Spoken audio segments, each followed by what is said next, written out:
ini, mari kita buka di dalam 2 Korintus pasal 13. 2 Korintus pasal yang ke-13 pada ayatnya yang pertama. Surat 2 Korintus pada pasalnya yang ke-13 pada ayatnya yang pertama.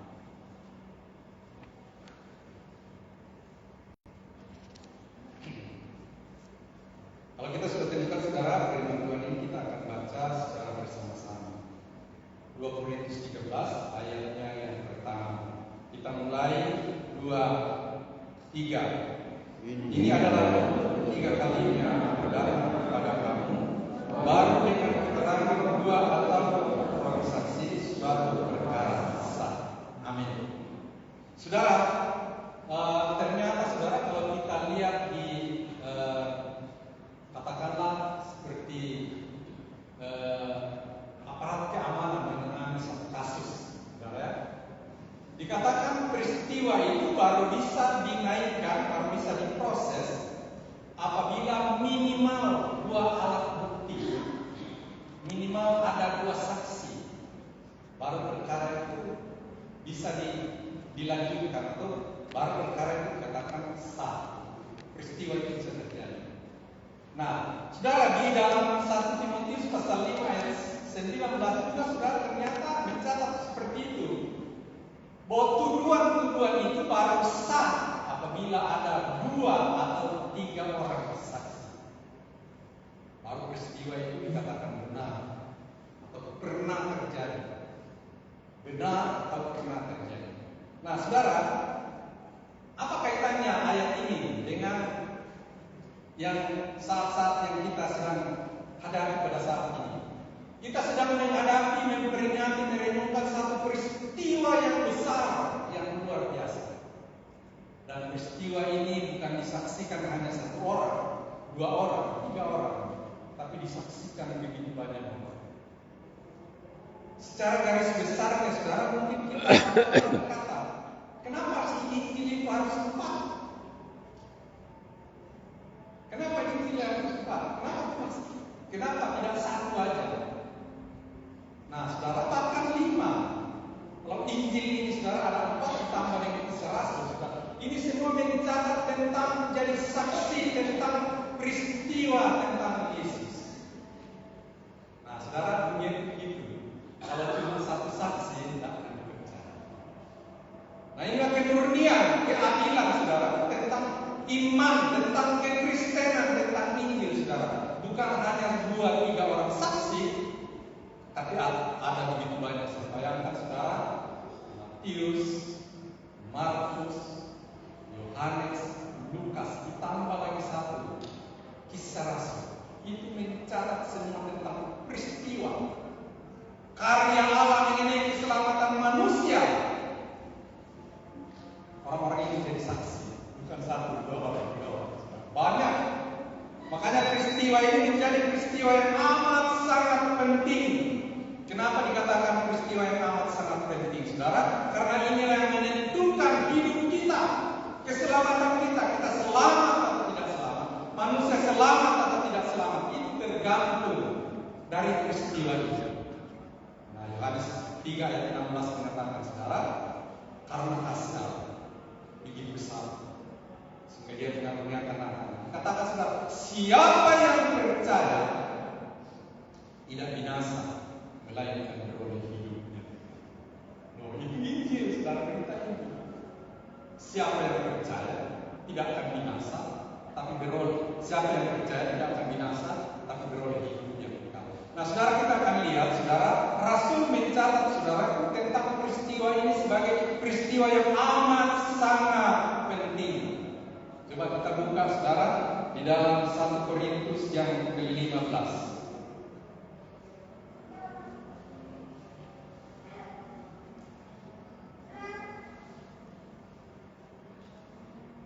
1 Korintus pasalnya yang ke-15.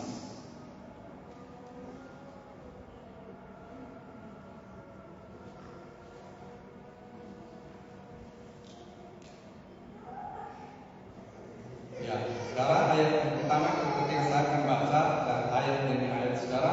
1 Korintus 15 ayat pertama dikatakan, saudara di sini, dan sekarang saudara-saudara, aku mau mengingatkan kamu kepada Injil yang aku beritakan kepadamu, dan yang kamu terima, dan yang di dalamnya kamu teguh berdiri.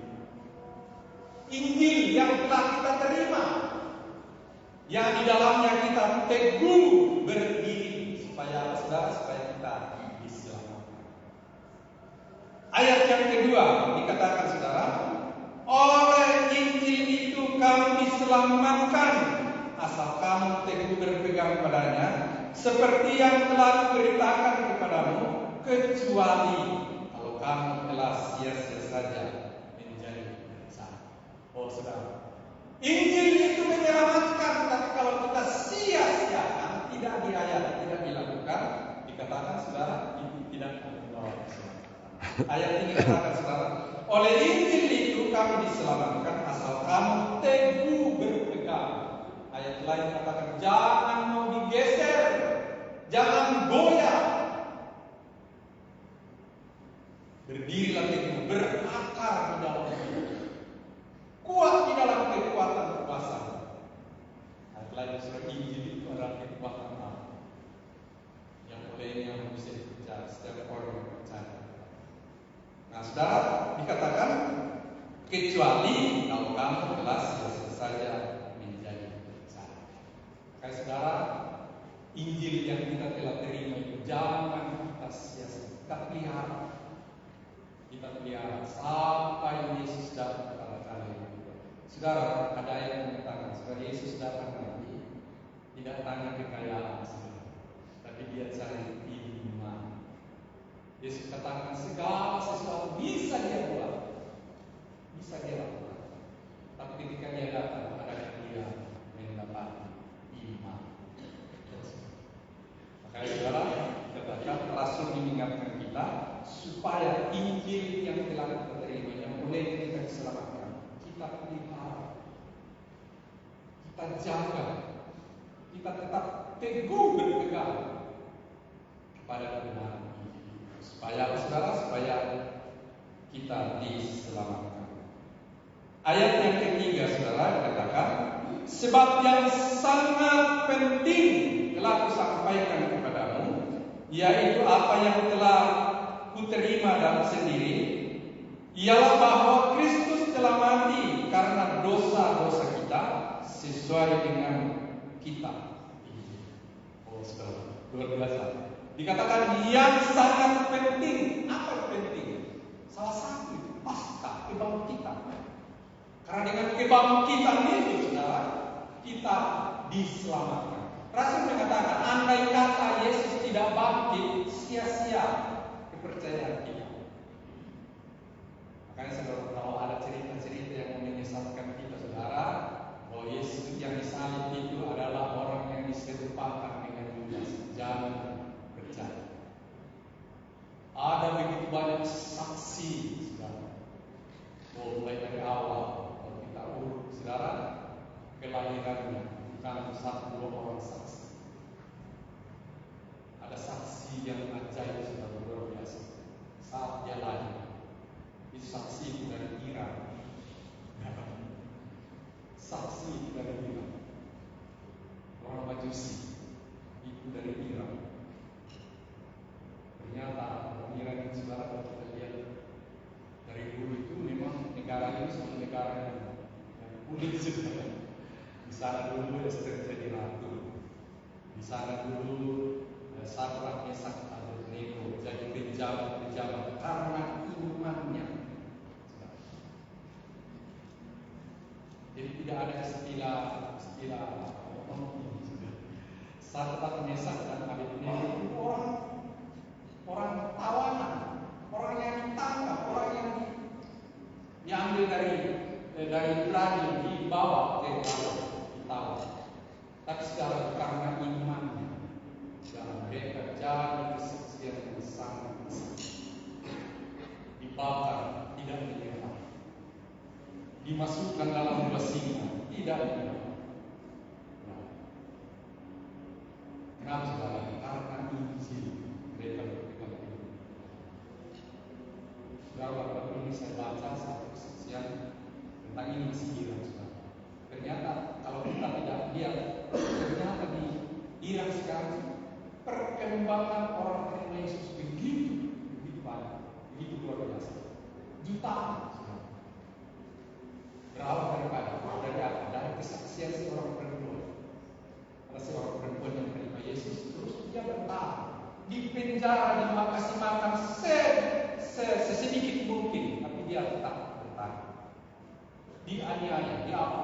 Orang tuanya sampai nangis-nangis supaya dia kembali kepada iman yang pertama, tapi dia tidak mau.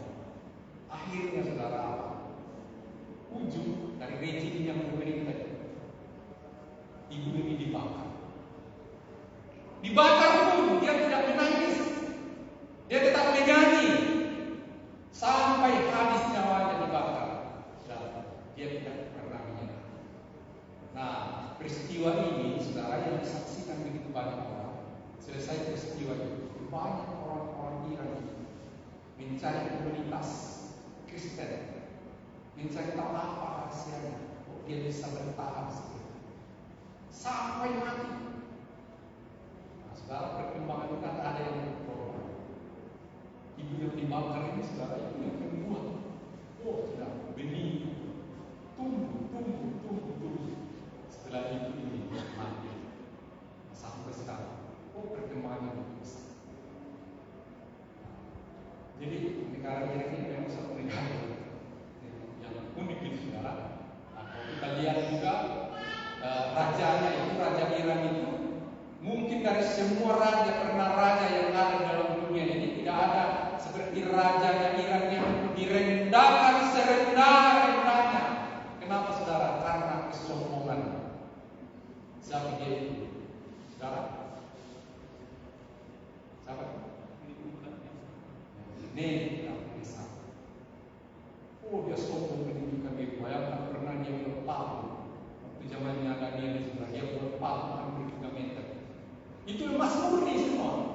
Dan semua orang menyembah. Saking sombong dan angkuh di sini. Sehingga karena Tuhan melihat betapa angkuh dan sombongnya dia direndahkan. Dihalau dari istananya, masuk ke dalam hutan, bergaul dengan binatang-binatang. Jadi makanannya itu sama seperti binatang itu. Ini bukan kisah. Satu raja yang betul-betul direndahkan oleh Tuhan. Ada ayat yang mengatakan saudara, dia yang merendahkan, dia yang meninggikan. Betul. Ini bukan kisah. Direndahkan serendah-rendahnya. Bayangkan berapa waktu dia itu bergumul, bergaul dengan binatang-binatang. Makanannya sama seperti binatang. Baru dia diberikan di dalam masjid. Nah, itu Iran. Nah, sekarang kita akan kembali ke nats kita. Ayatnya yang keempat dikatakan bahwa dia telah dikuburkan. Nah, saudara, dia telah dikuburkan dan bahwa dia telah dibangkitkan pada hari yang ketiga sesuai dengan kitab. Dibangkitkan. Sekarang kebangkitannya itu tidak ada orang lihat, bukan ada saksi, ada saksi. Saksinya bukan saksi biasa-biasa, saksinya itu serdaru yang disuruh jaga kuburannya. Waktu peristiwa kebangkitan Yesus, serdaru ini lihat ada goncangan terjadi. Mereka lihat peristiwa ini. Jadi serdaru-serdarunya adalah saksi mata, saksi kunci tentang kebangkitan Yesus. Tapi sayangnya saudara, dipengaruhi dengan mahkamah agama, dia disogok sehingga saudara dia mulai berita bahwa Yesus itu tidak bangkit dari antara orang mati, tetapi murid-muridnya curi, ambil dari kubur, baru dia katakan hidup. Dan dikatakan saudara, lewat dusta mahkamah agama itu saudara, sampai hari ini orang percaya tentang dusta. Makanya sebanyak orang yang tidak percaya bahwa Yesus itu bangkit. Padahal saksinya bukan 2-3 orang, banyak. banyak saksi-saksi yang di sini. Ya salah satunya saksi hidup, saksi kunci. Yaitu serdadu-serdadu tadi yang ditugaskan jaga. Karena imam-imam mengatakan dulu waktu masih hidup, kenapa raja Pilatus dulu waktu hidup, dia katakan dalam kurun 3 waktu, pada hari yang ketiga dia akan bangun. Nah, hari yang pada pasukan awal dijaga dulu dengan serdadu-serdadu. Peristiwa yang kita mereka melihat dengan mata bangsa ini. Tetapi karena pengaruh mahkamah agama itu Matius pasal 28 saudara bisa baca ayat 11 dan seterusnya. Itu dikatakan dipengaruhi, dijamin keselamatan secara dunia. Dijamin, tidak ada yang apa-apain mereka. Yang penting jangan bilang Yesus Tuhan. Katakan saja dicuri. Padahal saudara justru kunci pintu ketakutan, dusta mahkamah agama. Sehingga saudara-saudara ini yang sebagai saksi kunci, itu juga jadi berbohong, berdusta. Dikatakan Yesus bukan bangkit, tapi dicuri. Nah, banyak orang percaya tentang cerita ini, katakan sampai nanti. Padahal peristiwa itu banyak saksi, bukan 1-2 orang. Karena kita tadi katakan sekarang 2-3 orang yang menjadi saksi itu peristiwa itu sah terjadi. 2-3 orang saksi peristiwa itu benar terjadi. Saya sudah bilang tadi sekarang peristiwa tentang Yesus itu kelahiran, kematian, kubur dan kebangkitan sampai kepada kebangkitan kita, sampai pada waktu dia mau datang nanti sekarang, itu ada saksi-saksi, ada saksi bukan 1-2. Oh begitu banyak saksi. Yaitu yang kita miliki Injil, 4 Injil ditambah dengan kisah. Ini mencatat tentang semua, tentang apa yang mereka lihat, apa yang mereka raba, apa yang mereka pegang, saudara. Tidak ada yang dicatat dengar dari orang lain. Kalau ada saksi mengatakan saudara, oh dia benar terjadi karena saya dengar dari ini, itu bukan saksi, saudara. Kan banyak gitu, saudara. Oh saya mau jadi saksi, utamanya kalau pemilu, saudara, kita dengar di dalam banyak saksi-saksi palsu, gugur semua. Kenapa saudara waktu ditanyain di persidangan sebagai saksi, kamu lihat enggak? Kamu hadir enggak? Kamu berhadapan langsung enggak? Dia bilang enggak. Saya dengar dari ini, saya lihat dari media sosial. Loh, itu bukan saksi. Saksi itu orang yang memang mengalami, melihat, merasakan, berhadapan langsung. Lihat kenyataan, lihat realitanya, peristiwanya, kronologinya dia tahu. Nah, saudara, Injil ini mencatat saudara tentang Yesus, apa yang mereka lihat, apa yang mereka pegang, apa yang itu yang dia tulis.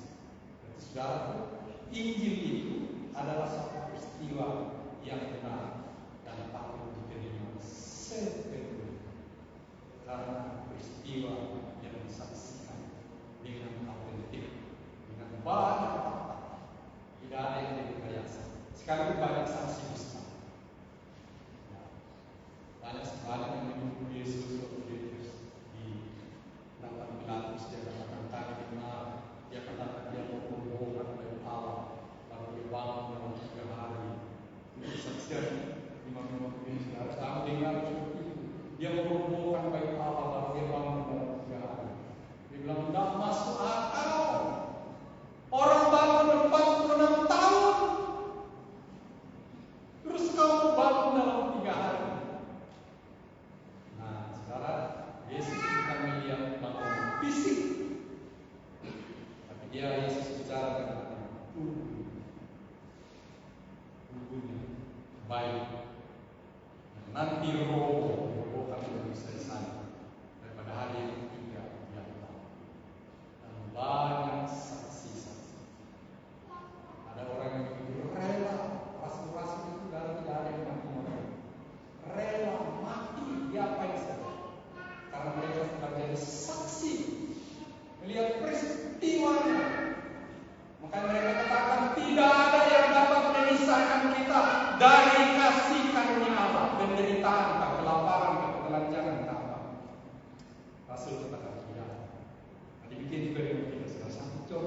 kesaksian dari pikiran dia, dibakar, tidak dikasih makan, dipukul. Dia tetap ada iman. Kenapa saudara? Karena dia sudah mengenal Yesus secara pribadi. Dan sampai hari ini sudah banyak buah-buah dari kesaksian. Banyak orang Islam. Saudara, kita akan terus. Ayatnya yang kelima dikatakan bahwa ia telah menampakkan diri kepada Kefas dan kemudian kepada ke-12 muridnya.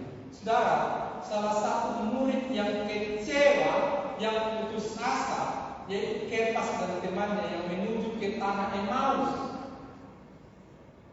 Waktu dalam perjalanan, saudara, mereka ceritakan tentang kekecewaannya. Kenapa imam-imam ini ditangkap? Kenapa disalibkan? Padahal kita berharap Dialah yang akan membebaskan kita, Dialah yang akan memimpin kita. Saudara-saudara, tiba-tiba Yesus datang karena mereka, Yesus tahu bahwa ini orang dalam kekecewaan berat yang telah meletakkan pengharapannya kepada Yesus. Tapi karena penyaliban itu, saudara, dia disalibkan, dia dikuburkan, sehingga dia putus asa. Dan mereka kedua dari komunitasnya menuju ke satu tempat namanya Emmaus. Mereka tidak sadar bahwa mereka yang berjalan bersama-sama dengan mereka itu adalah Yesus sendiri. Yesus berkata, "Kasihan kalian bicara serius itu. Kau berhenti dia dengan pembunuhan. Kalau satu-satunya orang di Yerusalem yang tidak tahu peristiwa yang besar yang terjadi hari ini. Padahal kami diletakkan pengharapan kami kepada mereka." Nah, saudara, berjalan terus. Mereka dicelitkan matanya pada waktu Yesus makan dan mengambil roti, pecah-pecah dan berikan kepada mereka. Lalu mereka beriman. Ternyata ini yang sedang kita bersama. Guru. Tapi saat itu Yesus langsung bilang, tidak dibatasi lagi kehidupan. Mereka kembali ke Yerusalem bersaksi, kami sudah berjumpa dengan murid-murid yang lain juga mengatakan, kami juga sudah jumpa. Ada yang tidak yakin, ada satu orang yang tidak yakin. Siapa sekarang? Thomas. Thomas tidak. Tidak. Kalau aku kemudian lubang paku di tangan dan luka di lambung, sekali-kali saya tidak akan percaya. Padahal banyak orang sudah cerita, banyak orang bersaksi. Tapi Thomas dia tidak. Wah, nah saudara, suatu waktu Thomas diberikan. Mereka berkumpul sama-sama, Yesus datang. Dan secara khusus kepada Thomas, katakan, Thomas, sini jari, masukkan di lubang paku. Lihat pakunya, supaya kau percaya. Lalu Thomas berkata, ditulikan, ya Tuhan, ya. Yesus katakan, berbahagialah orang sekalipun dia tidak diam, tapi dia percaya. Jadi kalau kita lihat sudah setiap Yesus menampakkan diri, itu adalah pemulihan terjadi. Murid yang berjalan ke Emmaus dipulihkan, kalau kekecewaan dia dipulihkan. Murid-murid yang ketakutan itu, saudara, kunci itu. Yesus datang membawa damai sejahtera berlangsung. Dipulihkan. Thomas yang tidak percaya, waktu jumpa Yesus menampakkan diri, dia dipulihkan.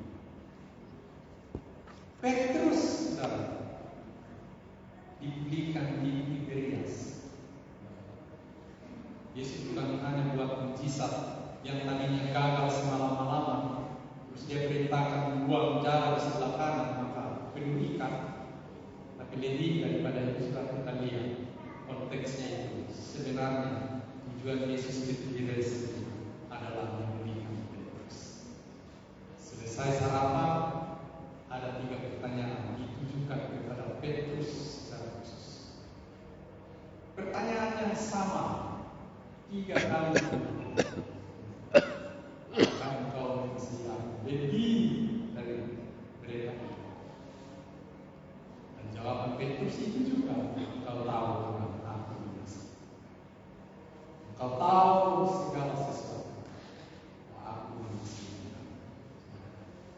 Petrus itu. Makanya sekarang kita lihat Petrus setelah diberikan luar biasa. Tidak pernah takut kepada siapapun juga. Bahkan waktu disalib bertanya saudara, sejarah mencatat saudara bahwa Petrus disalib, dia minta kepalanya bawah, kakinya di atas. Nah, saudara, dia sudah dihukum. Dia sudah diberi kuasa dari tempat yang lain. Waktu belum dipulihkan saudara, memang secara fisik berani. Petrus saya punya batu karang. Dan memang saudara,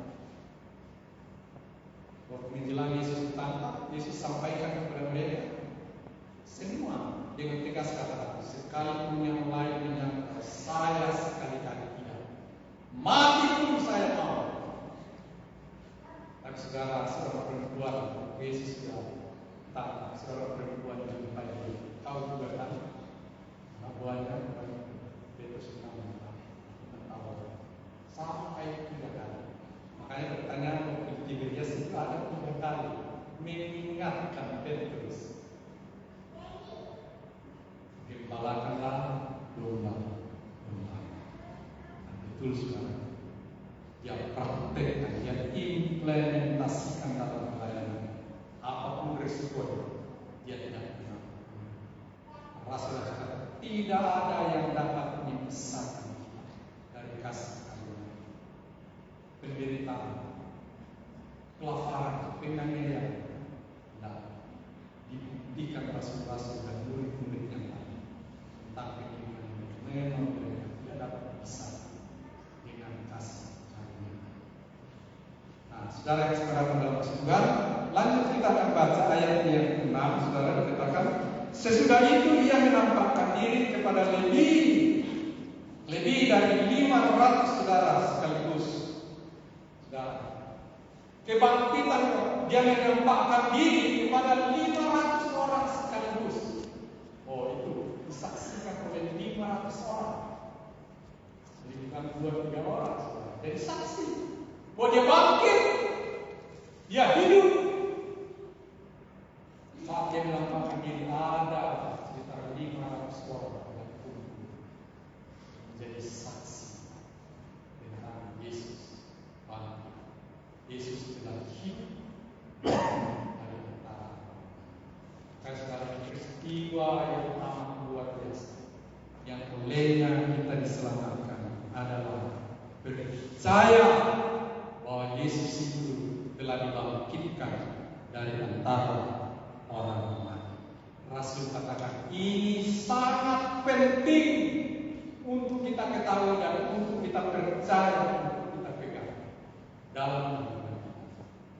Coba setelah kita baca ayat yang bicara tentang kebangkitan, kita baca, kita buka di dalam Roma pasalnya yang ke-10 pada ayatnya yang ke-9 dan ayatnya yang ke-10. Roma pasalnya yang ke-10 pada ayat yang ke-9 dan ayatnya yang ke-10. Kalau sudah terkenal saudara, kita akan baca sama-sama ayat ini. Roma pasal 10 ayatnya yang ke-9 sampai ayatnya yang ke-10.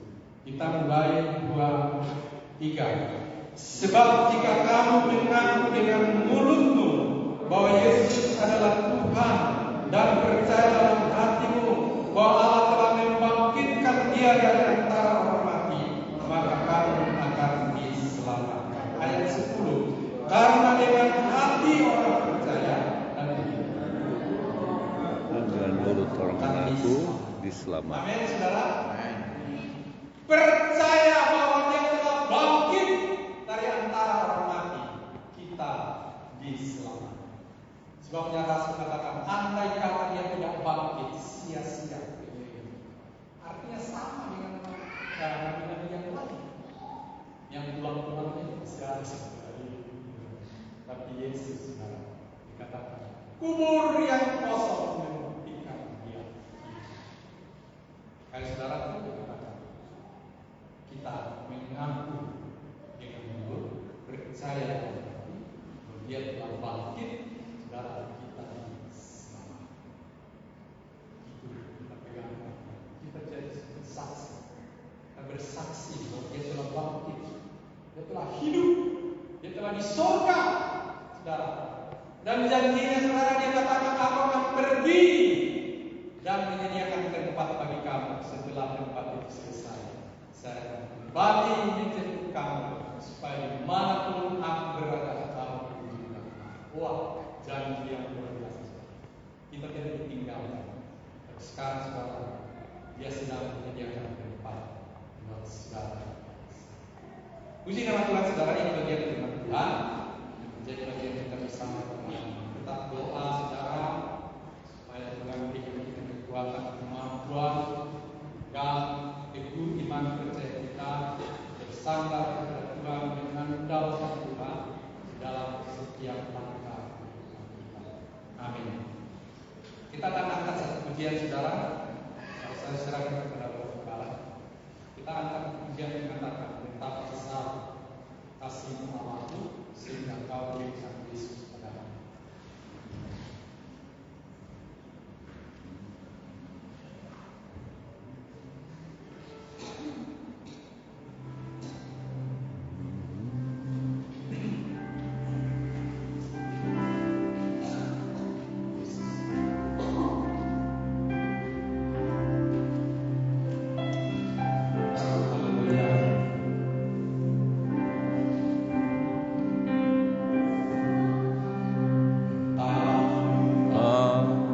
besar